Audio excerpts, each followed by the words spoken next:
The ship came out of hyperspace with a soft hum. Taiho stood near the window and watched the Galactic Unity Station grow larger. It was a massive structure floating in the emptiness of space. Thousands of lights blinked on its surface like stars caught in a metal shell. He took a deep breath. This was it. The cultural exchange program that everyone back on Earth was talking about. Humans had only been part of the galactic community for 30 years. They were still the new species. The strange ones. The ones that other aliens whispered about when they thought no one was listening. You ready? Sunwoo asked from behind him. Taeho turned to look at his colleague. Sunwoo was smiling as always. The man never seemed worried about anything. His job was communications, and he was good at it. He could talk to anyone about anything and make them laugh within 5 minutes. Ready as I will ever be, Taiho said. Come on. It will be fun. Pre-alien women. Fancy food. Diplomatic speeches that put everyone to sleep. Sunwoo patted his shoulder. What is there not to like? Taiho did not answer. He just looked back at the station. The truth was, he had not wanted this assignment. He was a former rescue pilot. He liked action. He liked saving people. Sitting in meetings and shaking hands with alien officials was not his idea of a good time. But the Earth Council had insisted. They said he had the right temperament. Calm, patient, hard to read. What they really meant was that he did not smile much, and aliens found that. Interesting. The docking process took 20 minutes. When the doors finally opened, Taiho stepped onto the station and felt the air change. It was cooler here. The lights were softer. Everything was designed to make dozens of different species comfortable. A group of officials was waiting for them. Most of them were Kasari, the species hosting this particular exchange. They were tall and thin, with smooth skin that could produce bioluminescent patterns. The more beautiful a Kasari was, the brighter they glowed.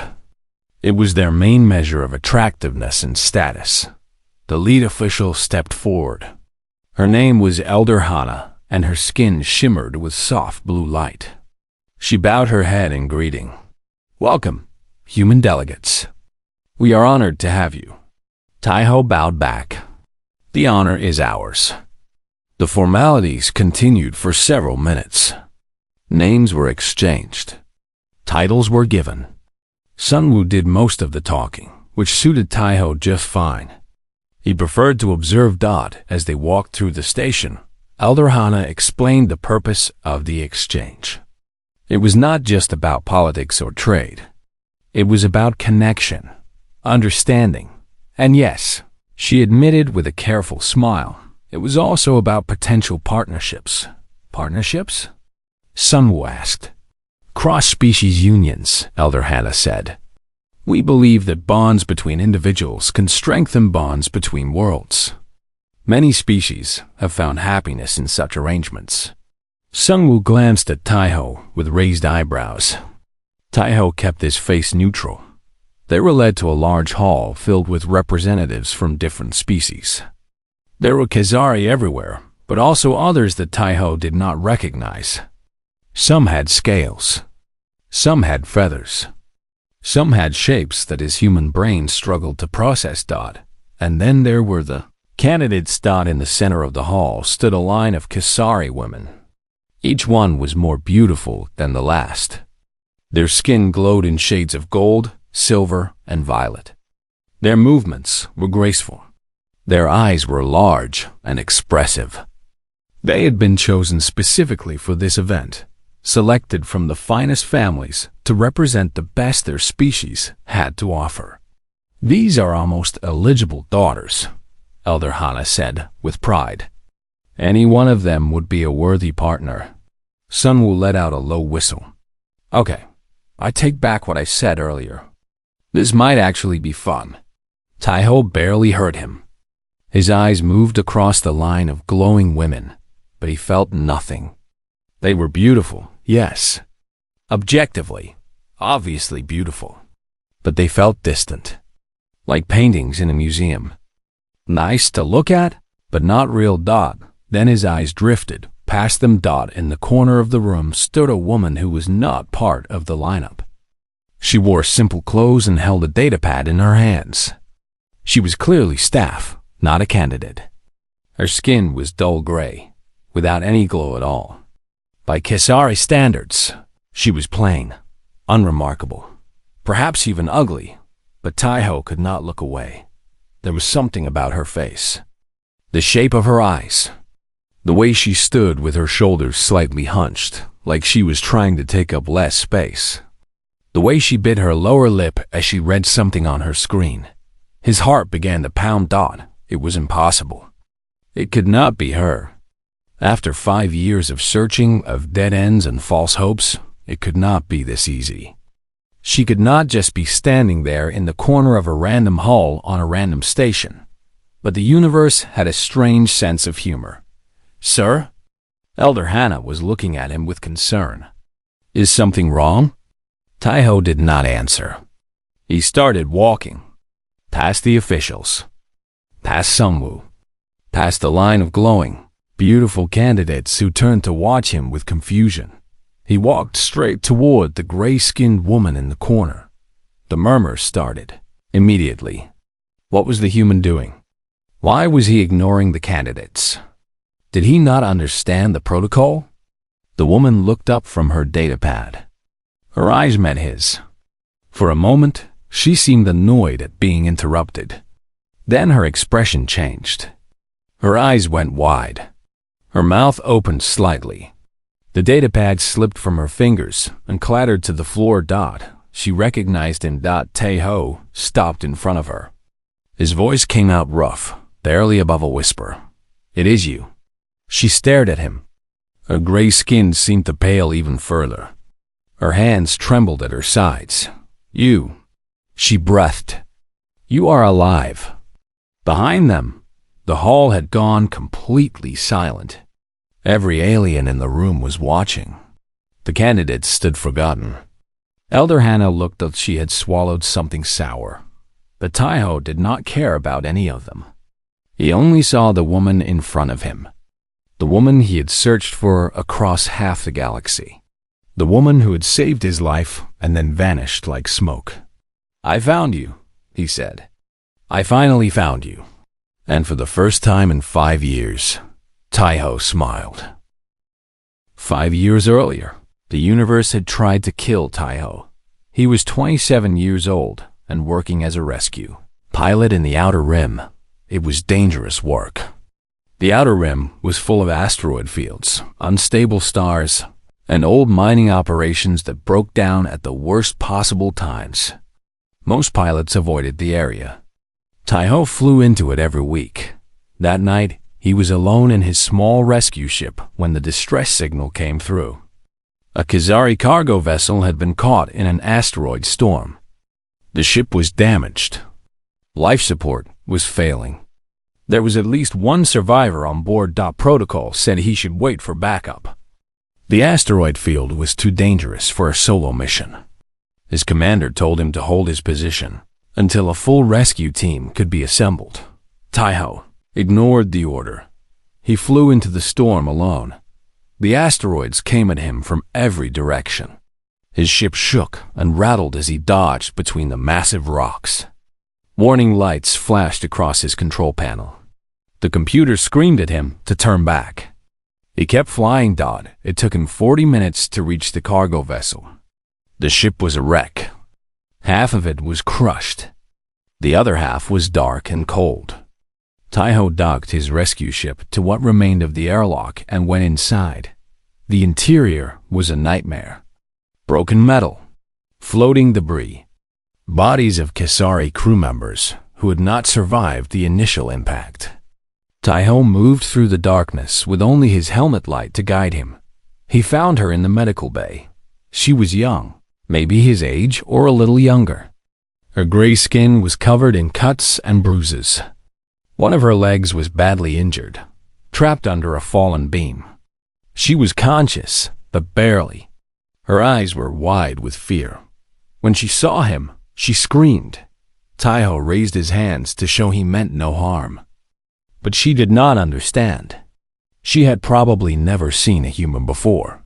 To her, he must have looked like a monster. "It is okay," he said, even though he knew she could not understand him. "I am here to help." She kept screaming. She tried to crawl away, but her injured leg held her in place. Tears streamed down her face. Taiho knelt down slowly. He removed his helmet so she could see his face. Then he pointed to himself and made a gesture that he hoped looked friendly. She stopped screaming. She stared at him with her large, dark eyes. She was still terrified, but she was also curious. Taiho pointed to her leg, then to himself, then made a lifting motion. He was asking permission to help her. She hesitated. Then, slowly, she nodded. It took him 20 minutes to free her leg. She cried the entire time, but she did not scream again. When he finally pulled her free, she grabbed his arm and held on tight. Her grip was surprisingly strong. He carried her back to his rescue ship. But when he tried to take off, he discovered a problem. The asteroid storm had damaged his engines. They were stuck for 3 days. They drifted through space together. Those 3 days changed Taiho forever. They could not speak to each other. He did not know a single word of Kasari, and she knew nothing of his language. But they found other ways to communicate. He showed her pictures on his datapad. Pictures of Earth, of oceans and mountains and cities full of humans. She seemed fascinated by the blue sky. She kept pointing at it and making a soft sound that he thought might be wonder. She drew pictures for him on the foggy surface of the window. Pictures of her home world, of tall silver towers and forests that glowed in the dark. Of her family, though she seemed sad when she drew them. They shared food. His rations tasted strange to her. Her emergency supplies made him feel sick. But they ate together anyway, sitting side by side in the small cockpit. On the second night, she fell asleep against his shoulder. Taiho sat perfectly still for hours, afraid to wake her. Her breathing was soft and steady. Her gray skin felt cool against his. He realized, with some surprise, that he did not want the rescue ships to come. On the third day, everything went wrong. A hull breach. The asteroid storm had caused more damage than Taiho had realized. Air began to leak from the ship. The temperature dropped rapidly. They had maybe 10 minutes before the entire vessel became a frozen tomb. Taiho ran to the escape pod. It was small, too small. It could only hold one person safely. 2 people might fit, but the oxygen would run out before help arrived. He turned to tell her to get inside. But she was already moving. She pushed in. It was not a gentle push. It was a desperate shove with all the strength she had left. Taiho stumbled backward into the pod. Before he could react, she hit the launch button. The last thing he saw was her face through the small window. She was smiling. Crying, but smiling. Then the pod launched and she was gone. Taiho screamed her name, but he did not know her name. He screamed anyway. He pounded on the walls of the pod until his hands bled. When the rescue team finally found him 2 hours later, he was still screaming. They told him later that a Kesari medical ship had picked up the cargo vessel wreckage. They had found one survivor, a young female with gray skin and a badly injured leg. She had been in critical condition, but alive. By the time Taiho was released from the hospital, she was gone. Transferred to Kesari space. No forwarding address. No name. Nothing. He spent the next 5 years looking for her. He learned the Kesari language. He studied their culture. He took every assignment that brought him closer to their territory. He asked questions. He searched databases. He followed every lead, no matter how small. But he never found her. He began to think he never would. That she was just a ghost from his past. A memory that would haunt him forever. And then he walked into that hall on the Galactic Unity Station. And there she was Dot standing in the corner with a datapad in her hands, alive, real, close enough to touch. The universe had a strange sense of humor. Indeed, Dot, as Taiho stood there looking at her, all those memories came flooding back. The fear, the pain, the strange, beautiful connection they had shared in the darkness of space. Dot, she had saved his life. She had given up her seat in the escape pod without hesitation. She had smiled at him through her tears as she pushed him to safety. Dot, and now, after 5 years, he had finally found her. He was not going to let her go again. The hall was completely silent. Every eye was fixed on the strange scene unfolding in the corner. A human delegate standing before a gray-skinned translator, both of them frozen like statues. Vila could not breathe. She had thought about this man every day for 5 years.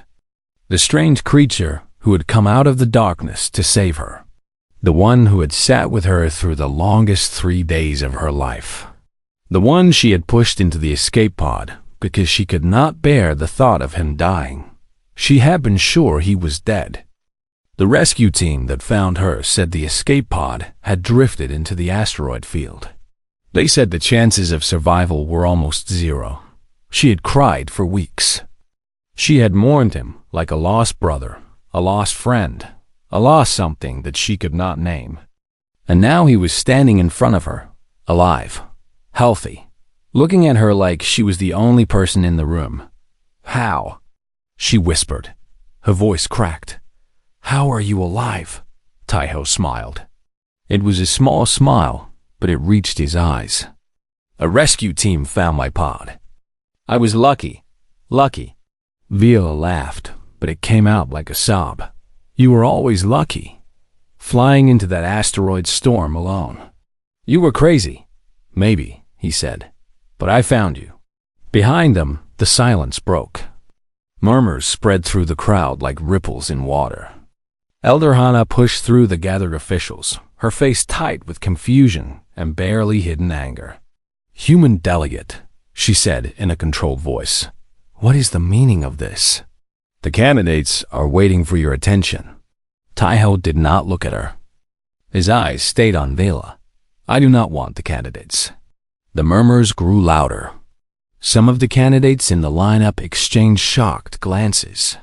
One of them, a stunning woman with golden skin that glowed like sunlight, looked particularly offended. Her name was Nara, and she was the most beautiful Khazari in the room. Her family was powerful.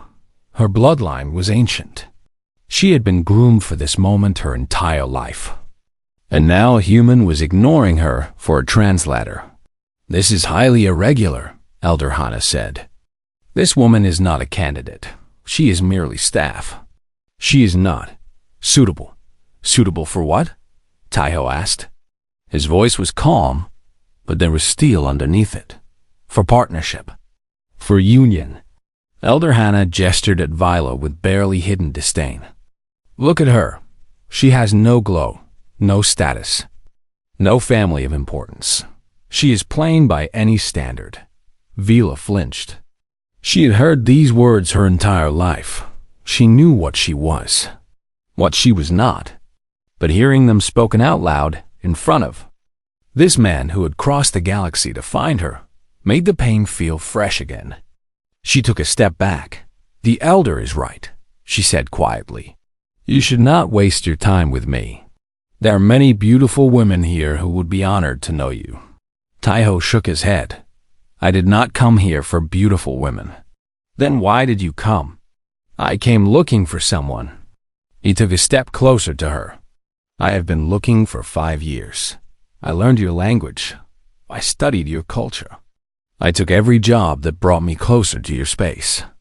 And everyone told me I was wasting my time, that I would never find her, that she was probably dead, or married, or had forgotten all about me." Vela's eyes filled with tears. "I never forgot." "Neither did I." Sunwoo appeared at Taiho's side, looking both confused and fascinated. "Okay, I am clearly missing something here. You two know each other?" "She saved my life," Taiho said simply. The murmurs in the crowd changed tone. Curiosity replaced confusion. Even Elder Hannah looked uncertain now. "What do you mean?" she asked. Tai-ho finally turned to face the elder. His expression was calm, but his words were heavy with emotion. 5 years ago, I was a rescue pilot. I answered a distress call from a Khazari cargo vessel that had been hit by an asteroid storm. I found one survivor. She was injured and afraid. We were stranded together for 3 days. He paused. The room was completely silent again. When our ship started to fail, there was only one escape pod, only enough oxygen for one person. She pushed me inside and launched the pod before I could stop her. She gave up her chance to survive so that I could live. Gasps echoed through the hall. Several Khazari officials exchanged looks of disbelief. Sacrifice was considered the highest virtue in their culture. To give one's life for another was the greatest act of honor. And this plain gray-skinned translator had done it for a human. Elder Hannah looked at Vila with new eyes. "Is this true?" Vala nodded. She could not speak. The tears were flowing freely now. "She nearly died," Tai-ho continued. "By the time the medical ship found her, she had almost no air left. But she survived, and then she disappeared. I spent 5 years trying to find her. 5 years of searching, hoping, refusing to give up." He turned back to Vela. "And now I have found you. Do you really think I care about glowing skin? About status? About what anyone else thinks?" Vila shook her head. "You do not understand. My people will not accept this. Your people will think you are mad. This will cause problems for everyone. Let it. Your career. I do not care about my career. But I am nobody." Her voice broke on the word. "I have nothing to offer you. I am not beautiful. I am not special. I am just. You are the woman who saved my life." Tai-ho took her hands in his. They were warm against her cool gray skin. "You are the woman I have been searching for across half the galaxy. You are the woman I cannot stop thinking about, no matter how hard I try." He squeezed her hands gently. "You are the only one I want." The hall remained silent. Even Elder Hannah seemed lost for words. Then, from the back of the room, someone began to clap. It was Sunwoo, grinning from ear to ear. A few others joined in. Then a few more. Not everyone was clapping. Many of the Khazari officials looked uncomfortable. Nara and her family were rigid with anger. This was not how things were supposed to go. This was not protocol, but Tai-ho did not care about protocol. He had never cared about protocol. He cared about the gray-skinned woman standing in front of him, tears streaming down her face, her hands trembling in his. "I choose you," he said. "If you will have me." Vila looked into his eyes. She saw no hesitation there. No doubt, only certainty. For the first time in her life, someone was choosing her, not despite what she was, but because of it. "Yes," she whispered. "Yes." And somewhere in the crowd, Elder Hannah sighed deeply. This was going to be a very complicated situation. She had no idea how complicated it was about to become. The High Council chamber was the largest room Tai-ho had ever seen. The ceiling stretched so high that it disappeared into shadow. The walls were covered in glowing patterns that shifted and changed like living things. In the center of the room, 7 Khazari elders sat on elevated platforms, looking down at the small human standing before them. Tai-ho stood alone. Sunwoo had wanted to come with him, but only the accused was allowed in the chamber. That was what they called him now. The accused. As if choosing to love someone was a crime. The head elder spoke first. Her name was Elder Mira, and her skin glowed with deep purple light. She was very old and very powerful, and she looked at Tai-ho like he was an insect that had wandered into her house. "Human delegate," she said. "You have caused a significant problem." "I am aware," Tai-ho said. "The family of Nara has filed a formal complaint. They say you have insulted their daughter." They say you have disrespected our traditions. They are demanding compensation. Taiho kept his face neutral. I meant no disrespect to anyone. I simply made a choice.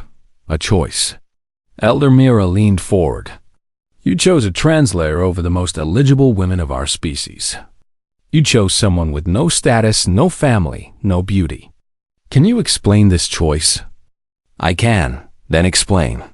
Taiho took a deep breath. He had prepared for this moment. He had practiced what he would say.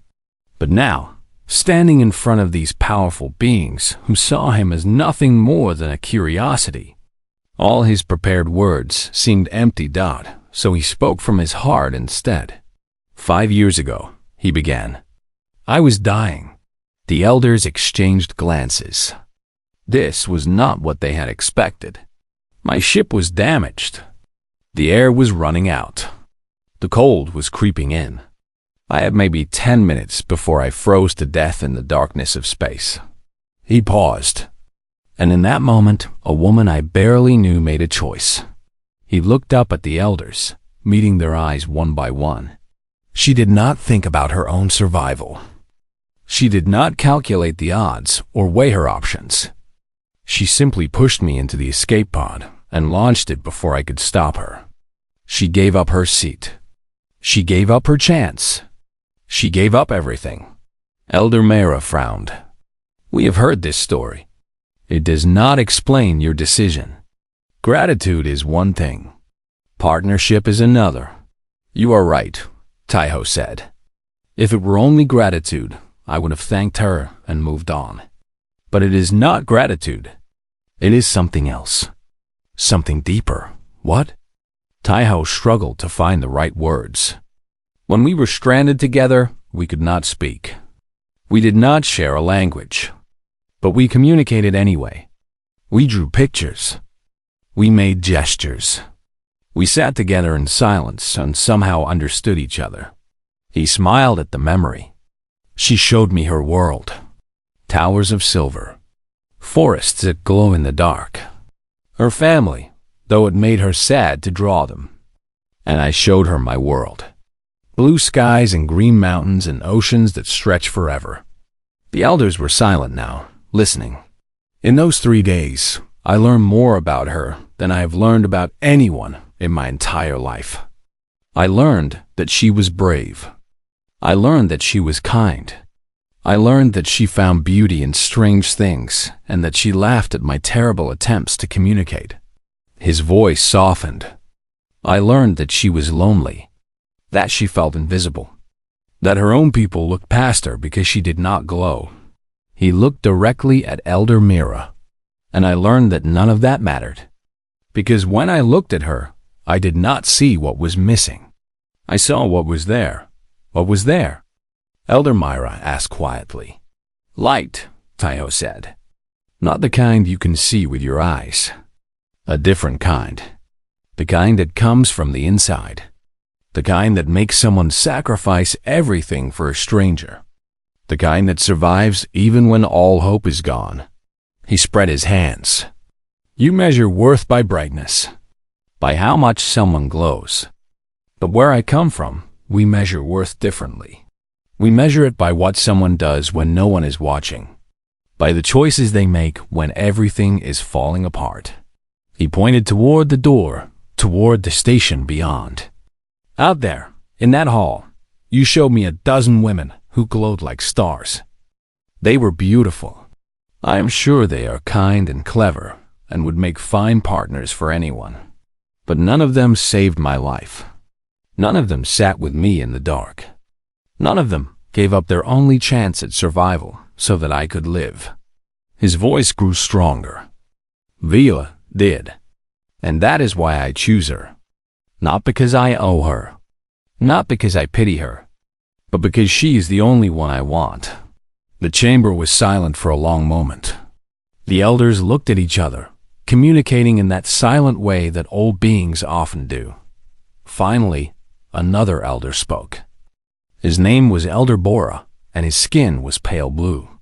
He was younger than the others, and his expression was thoughtful. You speak of different ways of measuring worth, he said. But you must understand our position. If we allow this union, we send a message.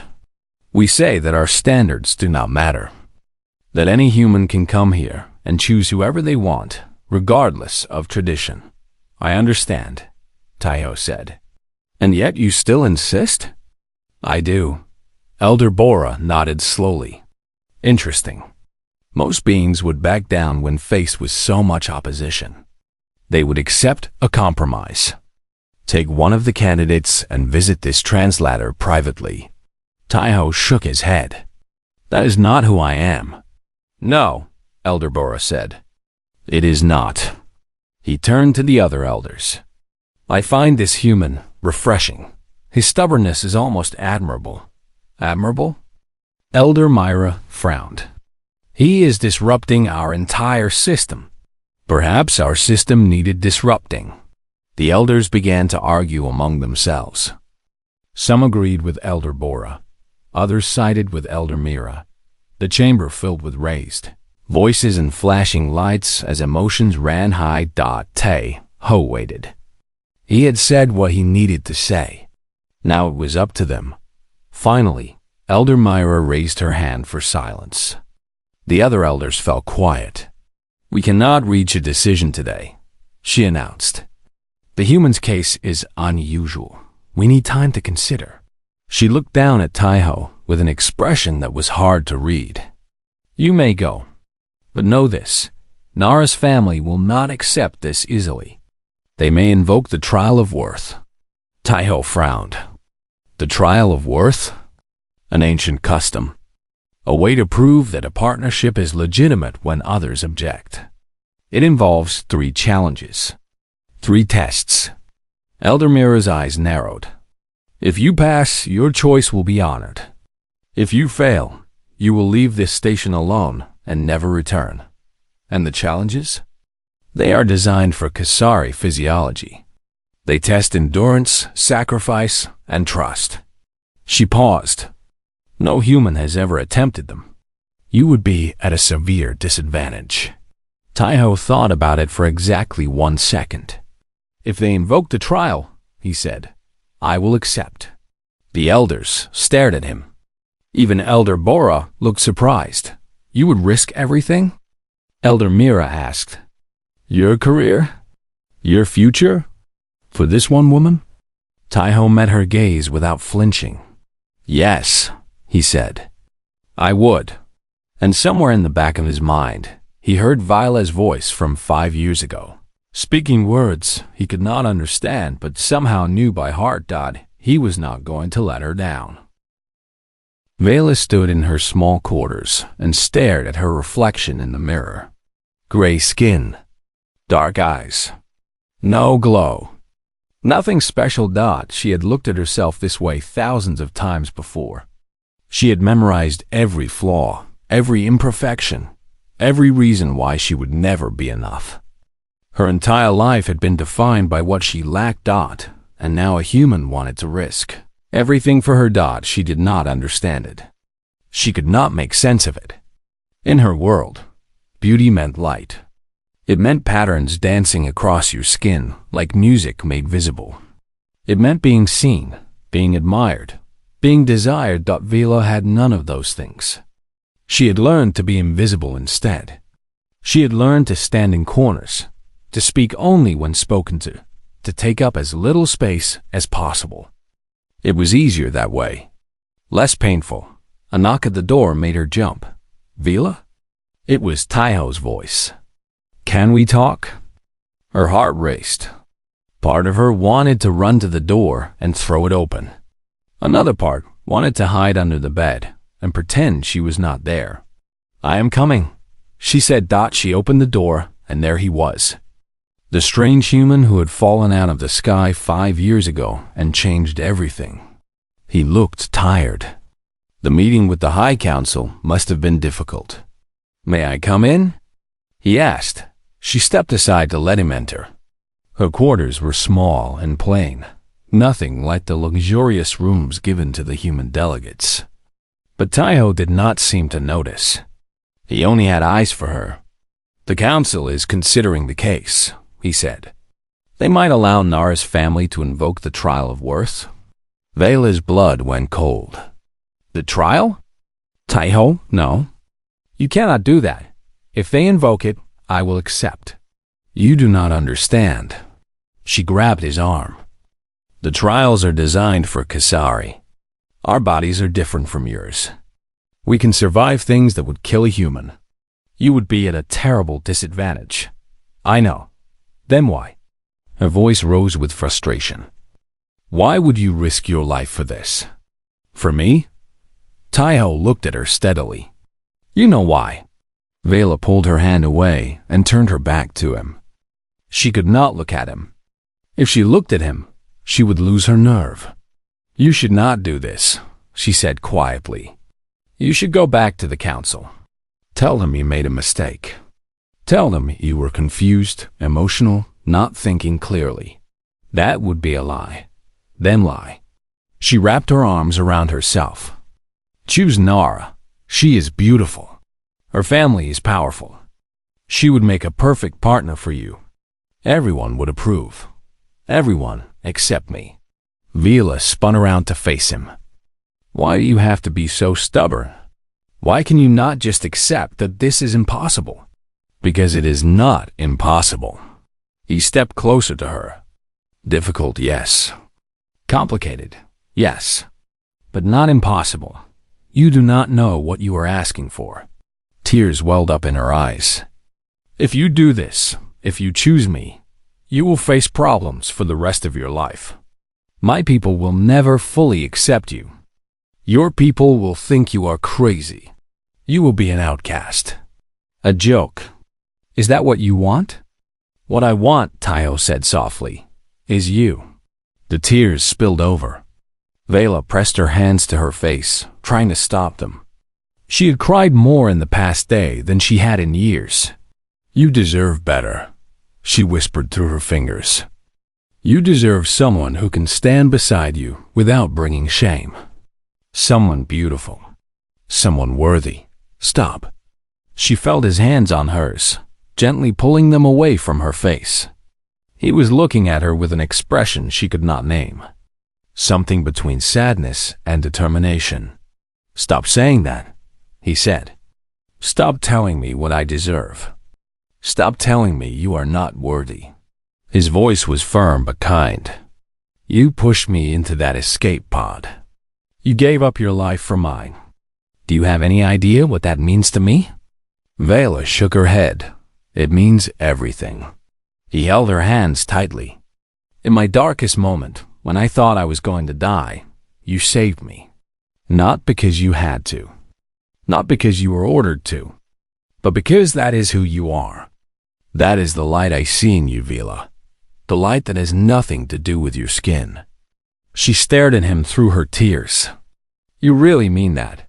I spent 5 years looking for you. 5 years of hoping and searching and refusing to give up. His eyes never left hers. I learned your language because I wanted to know what you said to me in those last moments. I studied your culture because I wanted to understand where you came from.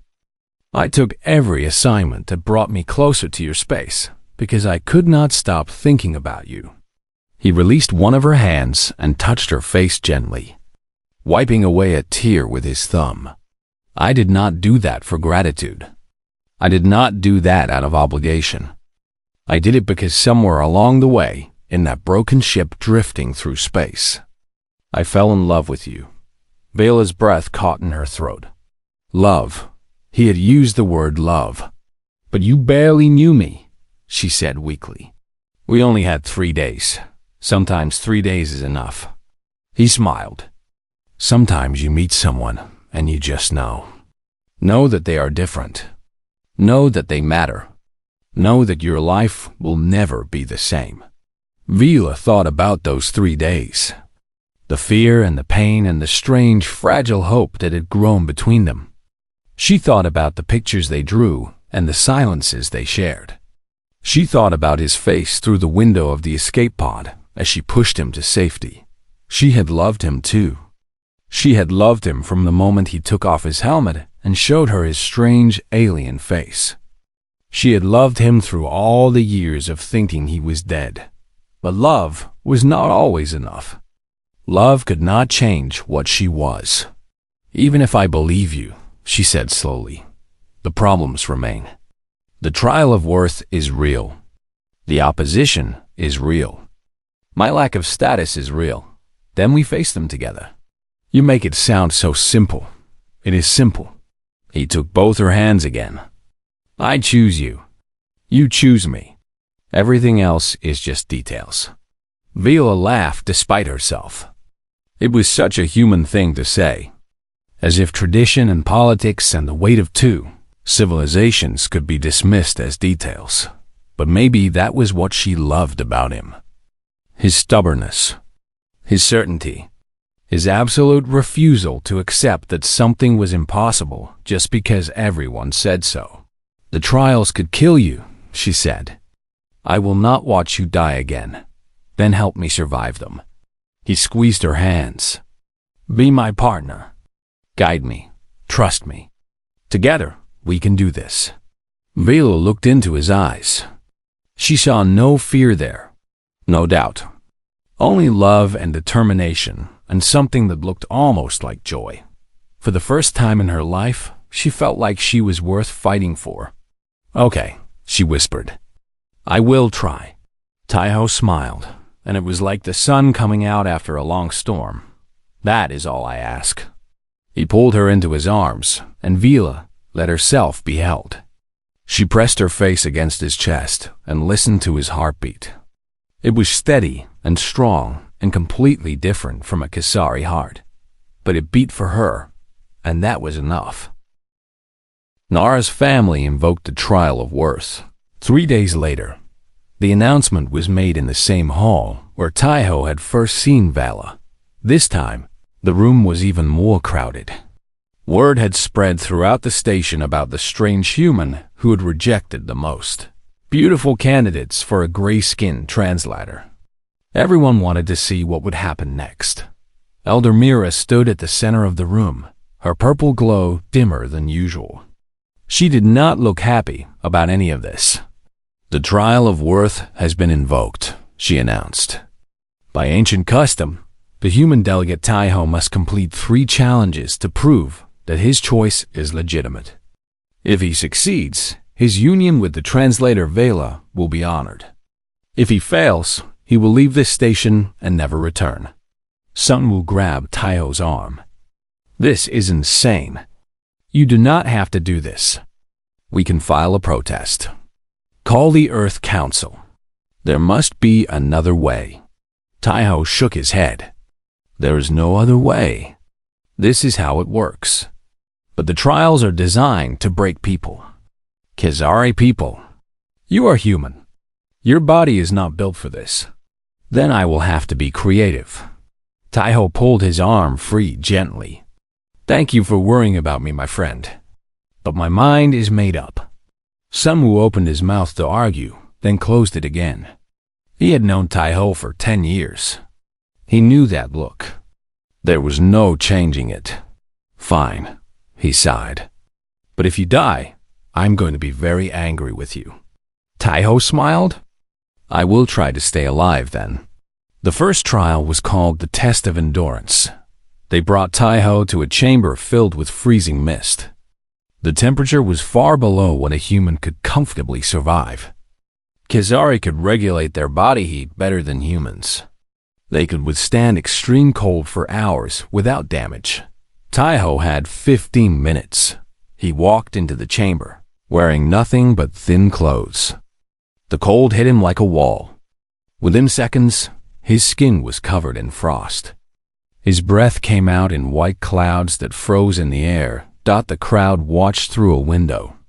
Vala stood at the front, her hands pressed against the glass. Her face was pale with fear. Taiho began to move. He did not try to fight the cold. Instead, he accepted it. He had been trained for survival in extreme conditions. He knew that panic was the enemy. Calm was survival.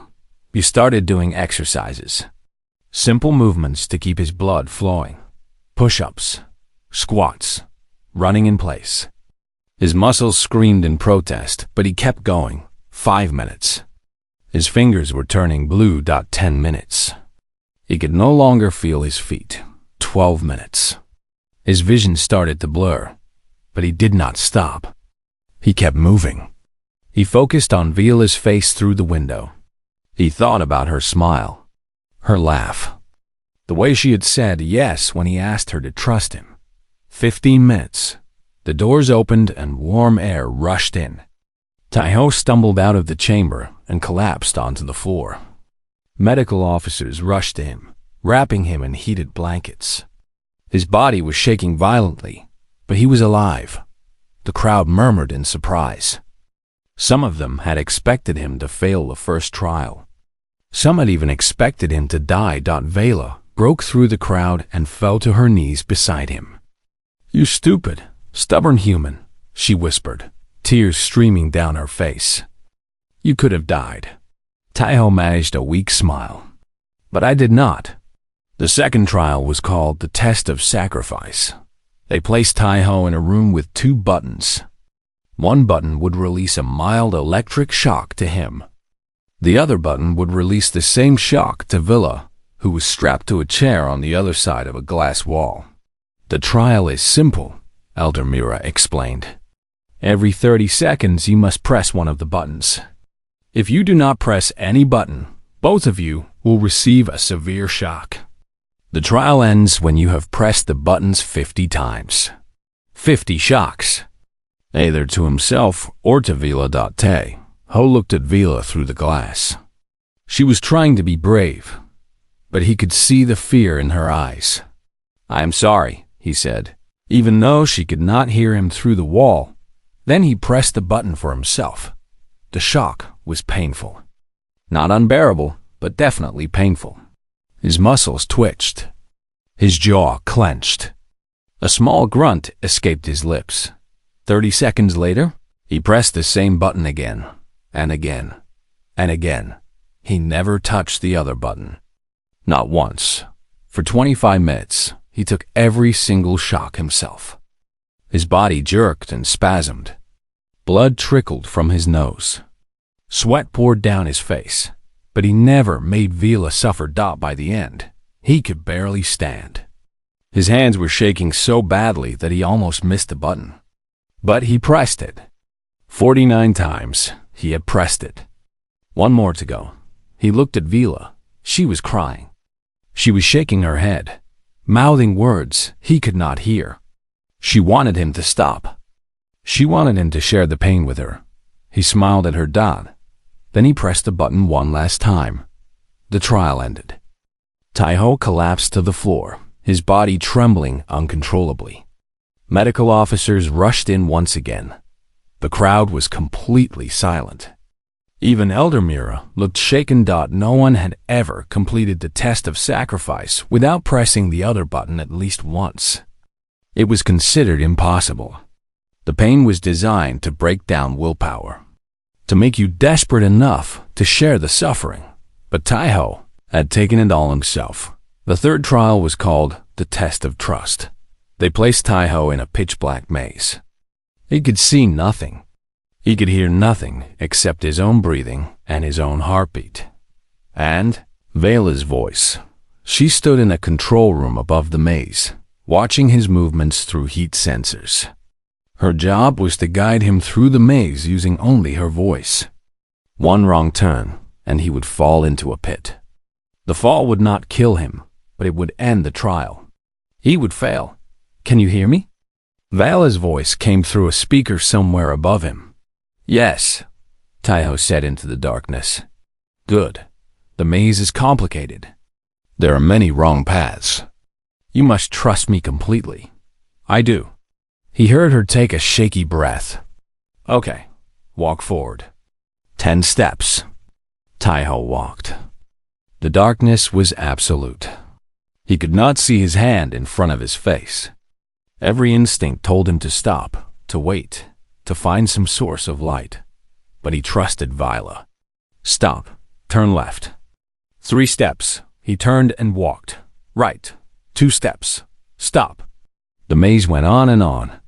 Left, right, forward, back. Vala's voice was his only guide. Sometimes it trembled with fear. Sometimes it came out strong and clear. But it never stopped. Halfway through, Taiho heard something move in the darkness. Something that was not him. What was that? He asked.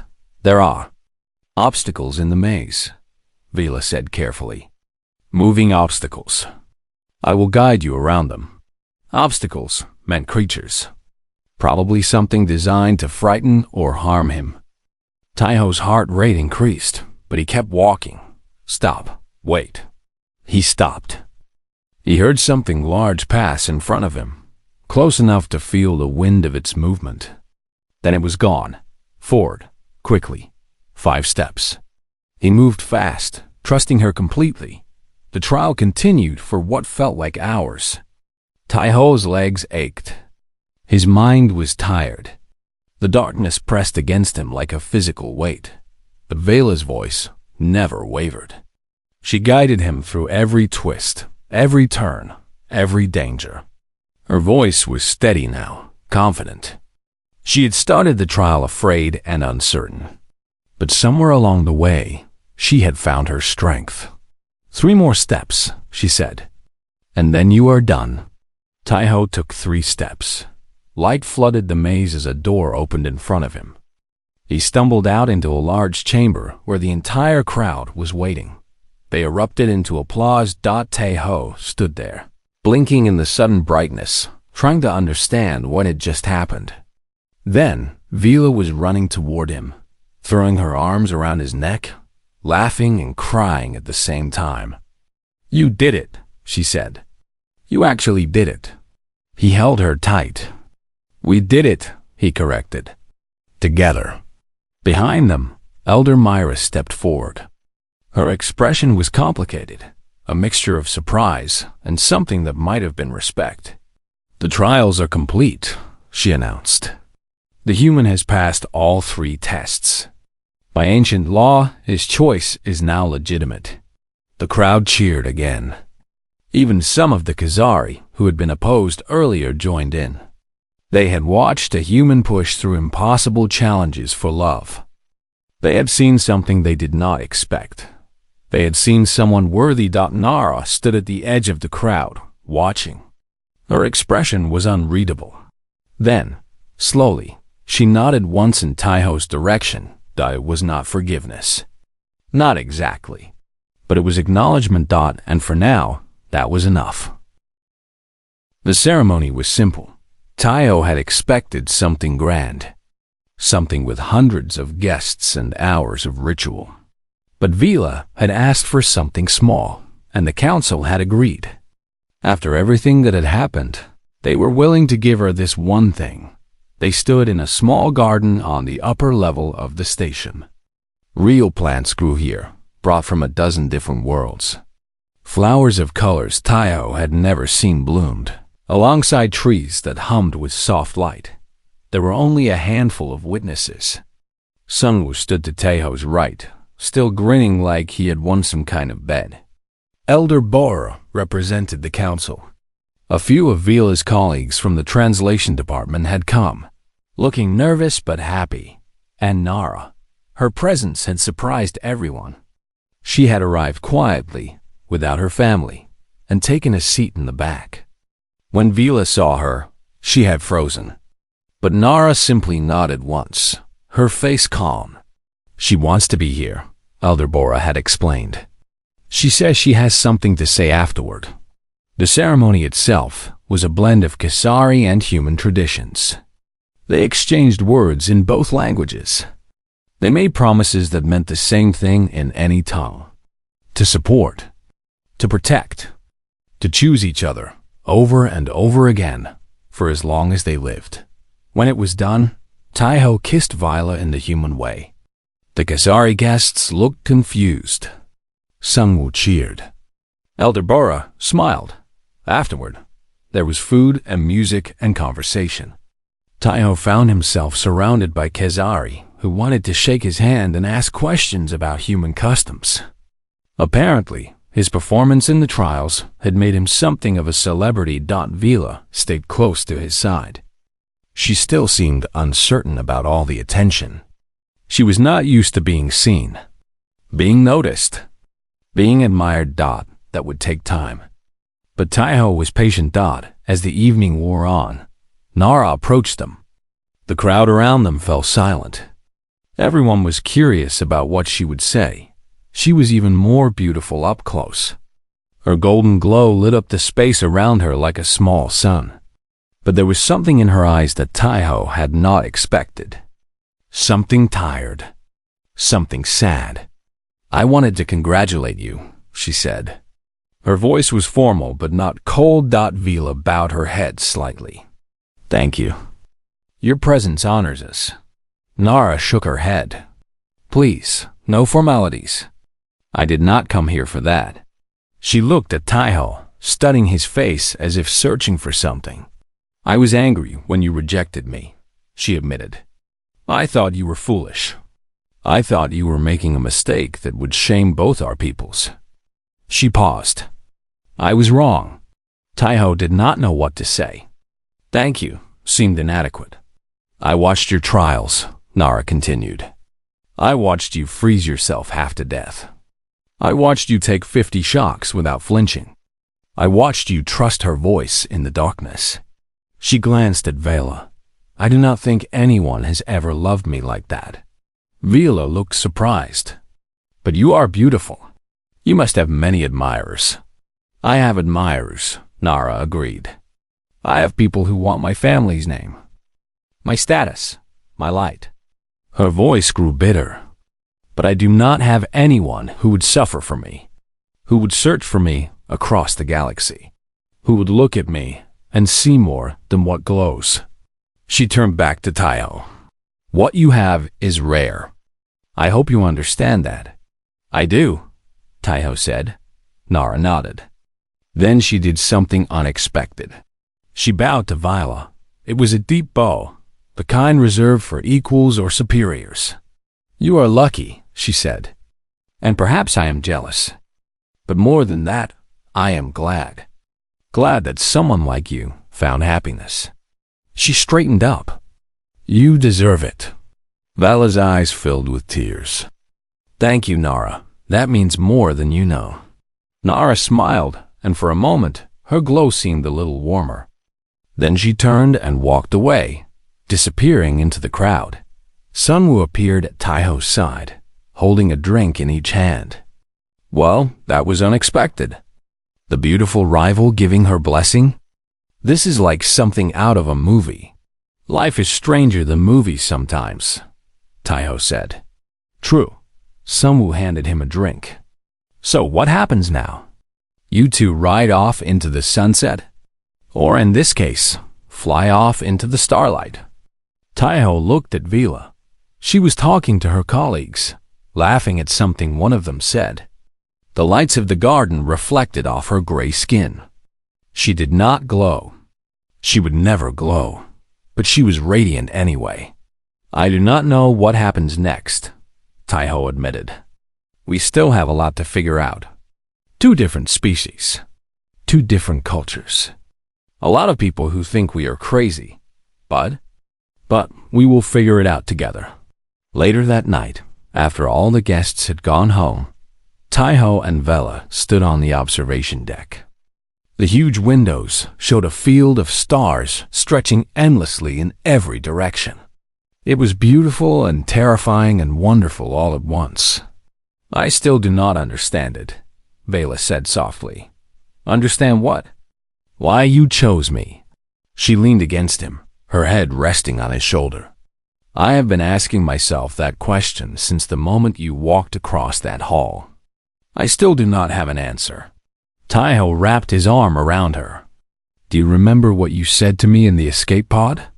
Right before you pushed me inside?" Vela shook her head. "I said many things. You could not understand any of them."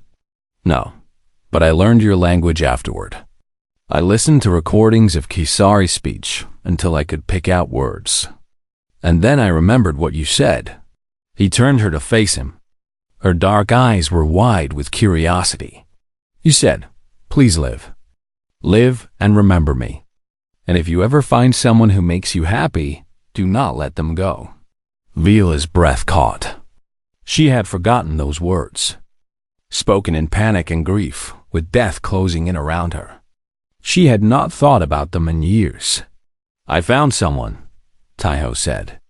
"She makes me happy, and I am not letting her go." Tears slid down Vila's face, but she was smiling like she had on the day he first met her, through pain and fear and impossible hope.